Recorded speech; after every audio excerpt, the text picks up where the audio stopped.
Bienvenidas, bienvenidos. Nos encontramos en esta ocasión para hablar del Evangelio de Lucas. Vamos a hacer una introducción general con algunas cuestiones que tienen que ver con la teología, con la autoría, los destinatarios y demás, como para que después podamos encarar el estudio de este Evangelio teniendo como esta base. Así que quisimos llamar a este encuentro, quiero contarte una historia, la historia de Jesús. Y lo que vamos a leer es Lucas 1:4. Puesto que muchos trataron de poner en orden el relato de las cosas que se cumplieron entre nosotros, tal como nos las transmitieron los que desde el principio lo vieron con sus propios ojos y fueron servidores de la palabra, me pareció también a mí, después de haber investigado con cuidado todas las cosas desde su origen, escribírtelas por orden, excelentísimo Teófilo, para que conozcas la fiabilidad de las cosas en las cuales has sido instruido. Entonces, estos primeros 4 versículos con los que Lucas abre su evangelio son muy significativos, como los de cualquier evangelio y cualquier obra. Y allí tenemos a Green, que dice que mucho más en la antigüedad que en la actualidad, las primeras frases son el principal punto de entrada para las producciones literarias. La primera columna de escritura, incluso la primera oración, cumplía el mismo propósito que el resumen de la cubierta del libro moderno, el índice y la página del título. En el mundo greco-romano, un libro disponible en forma de rollo enrollado no permite una ojeada informal con el fin de adivinar su enfoque, género literario o tema. Es decir, que al estar hecho en forma de rollo, estas primeras líneas era lo único que se veía del libro, no esta posibilidad de hojearlo como tenemos ahora, y entonces es mucho más significativo que justamente el resto, ¿no? Y hay algo de programático.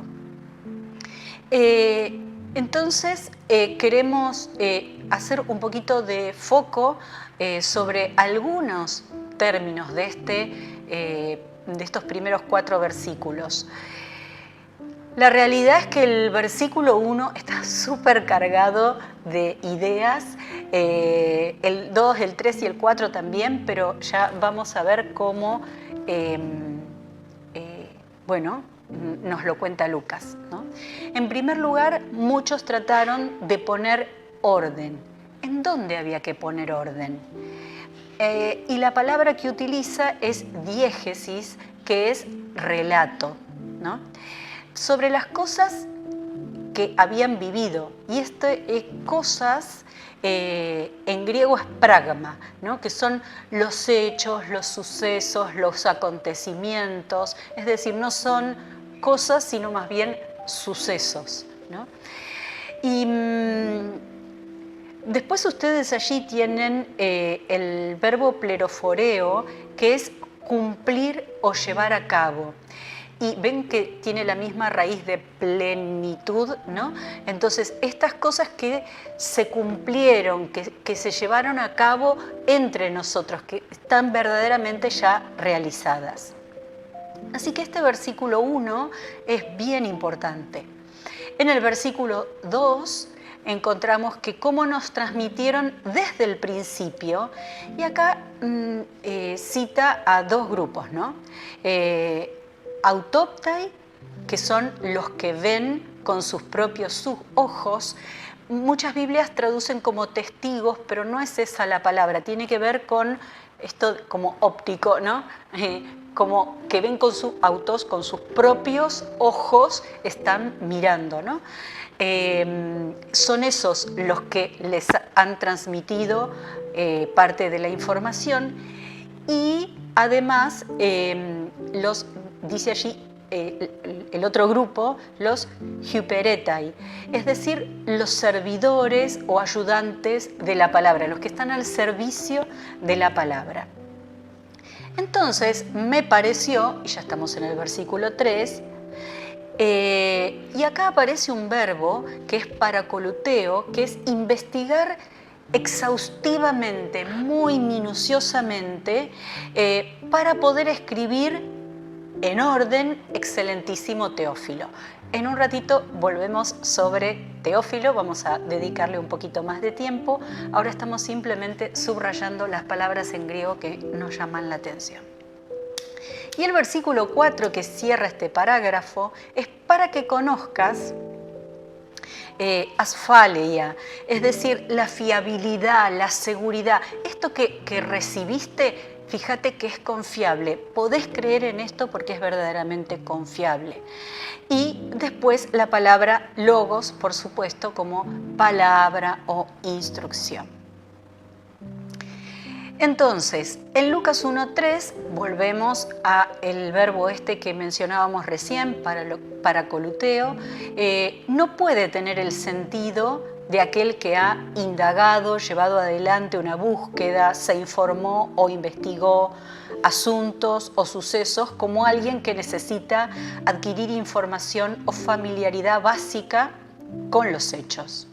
Más bien, tiene casi el sentido opuesto de alguien que ya está completamente familiarizado con o inmerso en ciertas tradiciones o textos, ya sea a través del entrenamiento o recibiendo instrucciones de otros o a través de la experiencia de primera mano, obviamente de otras personas. De hecho, sobre la base de esta afirmación de autoridad acreditada como traficante y hermeneuta, Lucas se aventura a presentar otro relato de sucesos trascendentales de los que él mismo no pudo dar testimonio ni discutir de primera mano. Entonces, acá vemos esto de poder seguir el mensaje de esta persona, ¿no? Entonces ahora lo que queremos es, ya que hemos como visto un poquito con más foco estos 4 primeros versículos, como decíamos al principio, vamos a hacer una presentación general del Evangelio de Lucas y allí ponemos Evangelio de Lucas, una obra, 2 volúmenes, porque esta comunidad que ha escrito esta obra que tenemos hoy en nuestras manos, tiene como 2 partes. La primera es el Evangelio de Lucas y la segunda es el libro de los Hechos de los Apóstoles. El Evangelio según Lucas tiene como centro a Jesús y Hechos de los Apóstoles tiene como centro a la Iglesia, a las primeras comunidades. El nexo entre las 2 obras es la ascensión de Jesús y el prólogo del Evangelio es el prólogo para toda la obra, que es lo que acabamos de analizar. El Evangelio llega hasta 24:49 y tiene como agregados Lucas 24:50-53. La introducción de Hechos 1:10 es un prólogo programático. Menciona al primer libro, menciona también, si ustedes leen después Hechos 1:10, van a ver que está mencionado el primer libro, es decir, el Evangelio. Está mencionado también Teófilo, nuevamente, y el Espíritu Santo, que muchos han dado en llamar el Evangelio del Espíritu, porque el protagonista en esta obra es justamente el Espíritu Santo. El reino de Dios, Jerusalén, la misión en un ámbito urbano, ya no rural, que se extiende a grandes ciudades del imperio. El agregado de Hechos 1:1-5, vemos que en el versículo 6 es la continuación del Evangelio. Entonces, lo que se ha agregado, decimos, es los versículos 1-5, y si uno leyera Lucas 24:49 y siguiera, como mencioné arriba, ¿no? y siguiera leyendo el versículo 6, podría ver como una cierta continuidad. ¿Qué sabemos del autor?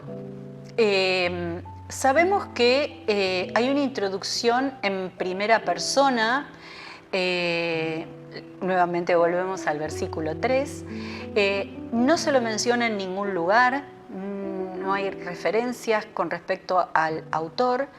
La tradición habitualmente lo atribuye a Lucas, el médico. Ireneo ya en el siglo II decía: Lucas, el compañero de Pablo, que puso por escrito el evangelio predicado por este. Es decir, no hay una certeza de quién pueda ser. Más bien estamos pensando en un caso de pseudoepigrafía, es decir, una falsa atribución del epígrafe, de quién es la autoría del libro.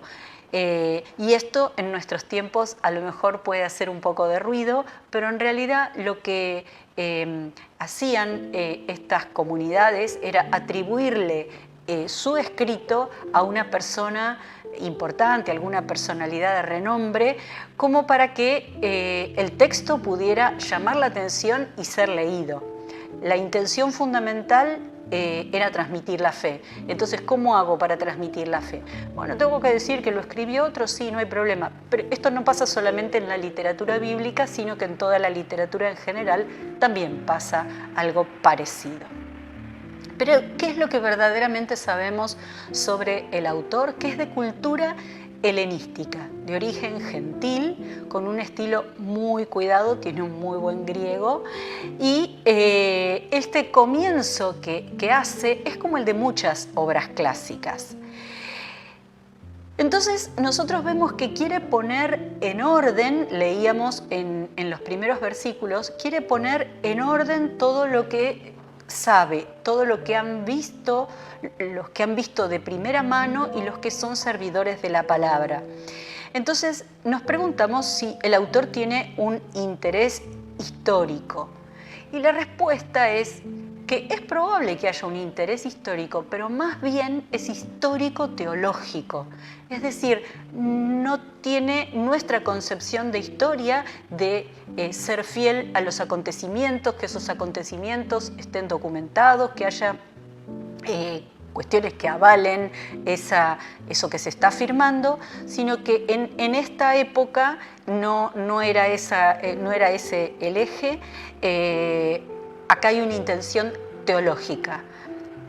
Por eso vamos a encontrar que cada uno de los evangelios tiene diferencias entre sí, porque no es que están contando una misma historia, sino que hay un interés hasta cristológico, diríamos, de querer contar en qué Jesús creemos nosotros como comunidad, ¿no? Y como dato les dejo esto de que la iconografía que representa al Evangelio de Lucas es el toro, porque comienza con el sacrificio de Zacarías en el templo. Entonces, ¿a quiénes va dirigida esta obra? ¿Quiénes son los destinatarios? Son gentiles recientemente incorporados a la fe cristiana, y también hay en estas comunidades algunos judeocristianos. El relato intenta integrar a personas de distintas etnias, culturas y niveles sociales.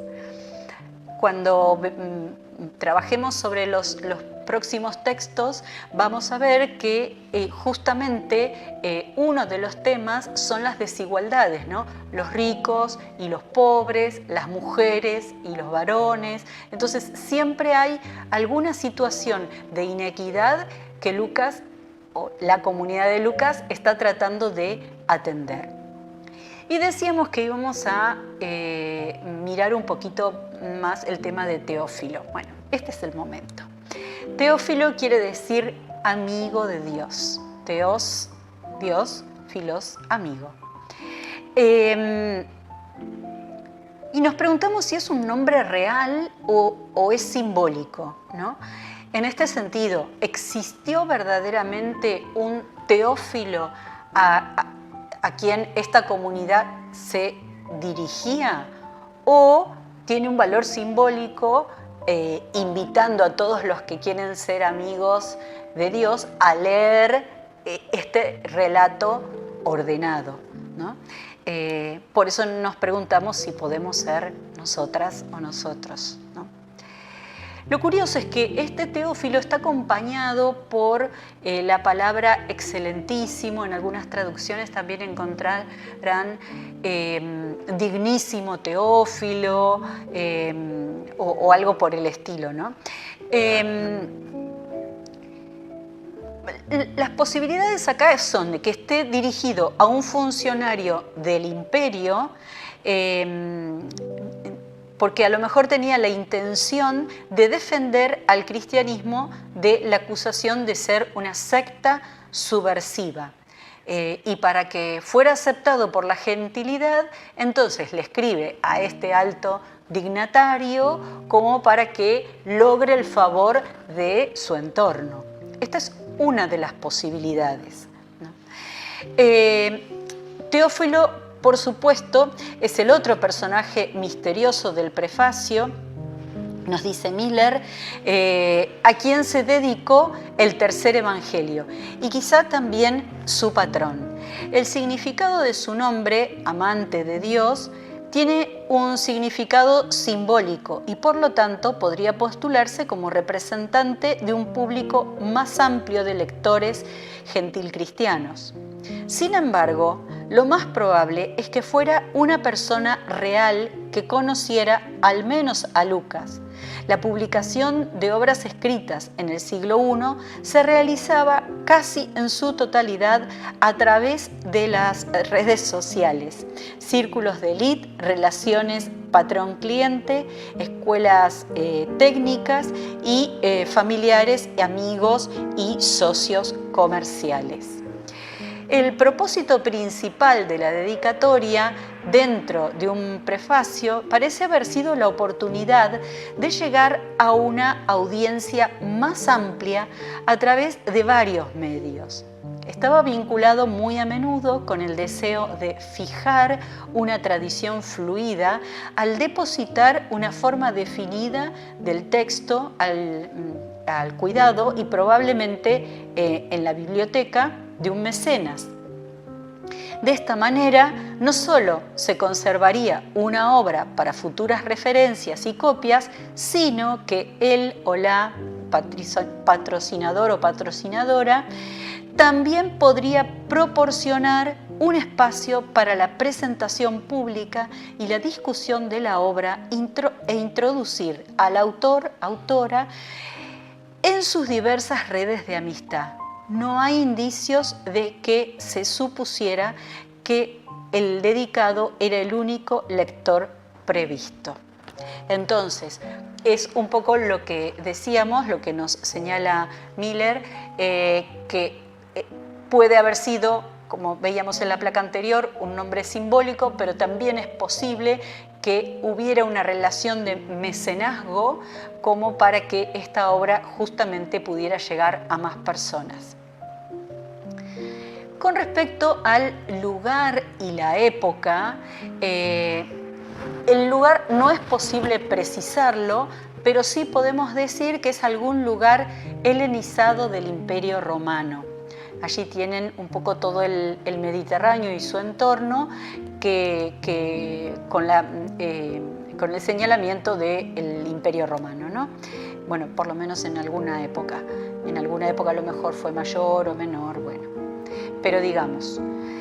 Y en cuanto a la época, sabemos que el Evangelio de Lucas hoy hay consenso en que fue escrito alrededor del 80 después de Cristo. Es decir, que pasaron más de 50 años desde la muerte y resurrección de Jesús. A mí me gusta hacer el ejercicio de pensar qué hacía yo hace 10 o 20 años atrás, o 30 años atrás, o 40 años atrás, o 50 como en este caso, que estaba en la primaria y hay cosas que no me acuerdo. Entonces es curioso que esta comunidad pueda retomar el acontecimiento Jesús de Nazaret con esta precisión y con este entusiasmo, ¿no? En cuanto al relato, podemos decir que en el comienzo está Juan Bautista, que cierra toda la tradición anterior del Antiguo Testamento y muestra el plan de Dios. Después tenemos específicamente el Evangelio.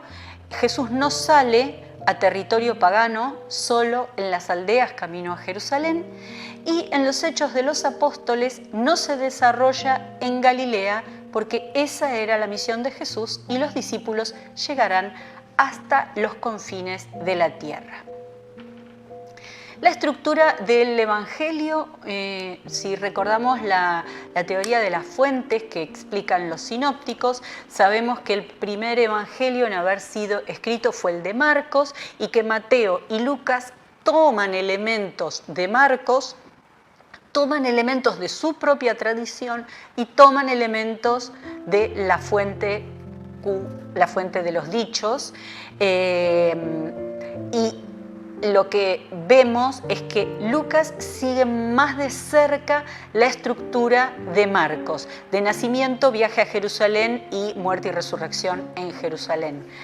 En cambio, Mateo tiene una estructura más de Pentateuco, ¿no? Con los relatos de infancia, los relatos de muerte y resurrección, pero en el centro pone justamente 5 partes donde intercala una parte discursiva y una parte narrativa, y así durante 5 veces, porque sus destinatarios son judeo-cristianos convertidos al cristianismo y quiere poner elementos que les sean familiares a estos judeo-cristianos. Bueno, paréntesis cerrado. Decíamos la estructura de este Evangelio, que es más cercana a la estructura que tiene Marcos. Tenemos el nacimiento en capítulos 1 y 2, el comienzo de la actividad pública en 3 y 4, todo esto en Galilea. Luego tenemos el viaje a Jerusalén en los capítulos 9 a 19 y finalmente en Jerusalén los capítulos 19 a 24. El comienzo del Evangelio y el fin tiene que ver con el templo. Ustedes pueden leer después Lucas 1:8, como decíamos, con el sacrificio de Zacarías en el templo de Jerusalén, y Lucas 24, 50 al 53, como cerrando esta historia de los discípulos en el templo de Jerusalén. En cambio, los Hechos de los Apóstoles comienzan y terminan en casas. ¿Por qué? Porque en este segundo volumen, como dimos el llamarlo al comienzo, se da mucha importancia a las primeras comunidades, a las iglesias primitivas. Entonces, esto de lo doméstico era muy fuerte, es muy fuerte en los Hechos de los Apóstoles. Y ustedes pueden leerlo en Hechos 1, 12, 14, donde está la casa de los apóstoles en Jerusalén, y en el comienzo, y en el final 28, 30, 31, que es una casa alquilada por Pablo en Roma.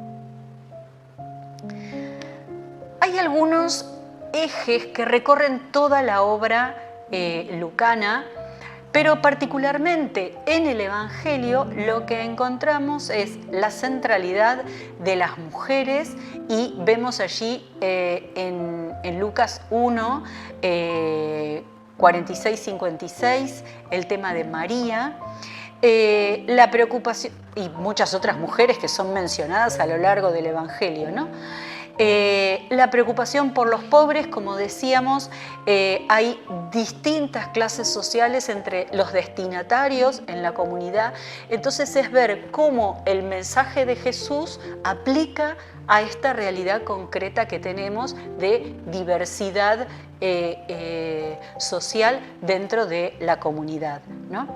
Entonces, esta centralidad de los pobres la vemos, por ejemplo, en que los que adoran al niño son los pastores y no los sabios de Oriente. Nuevamente, comparándolo con Mateo, uno puede, o bueno, en los sinópticos en general, uno puede advertir las diferencias, ¿no? Recuerden que Marcos no tiene relato de infancia.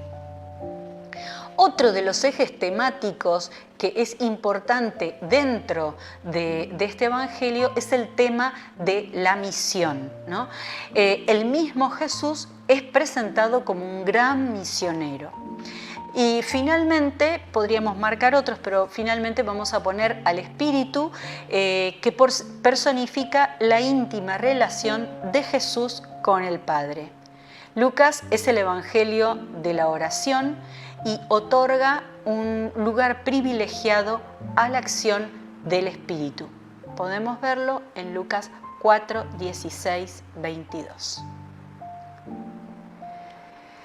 Una vez que hemos hecho este rápido repaso por las pinceladas generales del Evangelio de Lucas, nos parecía importante poder reflexionar sobre algunos temas, ¿no? Por ejemplo, ¿por qué habrá sido importante para la comunidad de Lucas investigar los hechos con diligencia y relatarlos ordenadamente? ¿Había quienes relataban de otra manera? ¿Cuáles fueron las motivaciones? ¿Por qué era necesario hacer este relato, ¿no? Siendo que esta comunidad, que vamos a seguir llamando como Evangelio de Lucas, o según Lucas, tiene conciencia de que hay otros escritos. ¿Por qué necesitan poner esta expresión tan personal, ¿no? tan comunitaria, digamos? La segunda pregunta, ¿cuál les parece que es la relación entre historia y fe? A lo mejor en algunos de los próximos capítulos podamos ver también algo al respecto. ¿Y crees que en tu comunidad se da importancia a la formación, investigación y memoria al momento de evangelizar y o recibir a nuevos miembros? Tema bien importante, ¿no? Como en un mundo donde nos hemos profesionalizado, a lo mejor nuestras iglesias tienen un poco descuidado el tema de la investigación, la memoria y la formación de sus agentes de pastoral y de sus catequistas. Así que estos son solamente algunas de las preguntas que queríamos acercarles y tienen allí a continuación la bibliografía. Muchas gracias.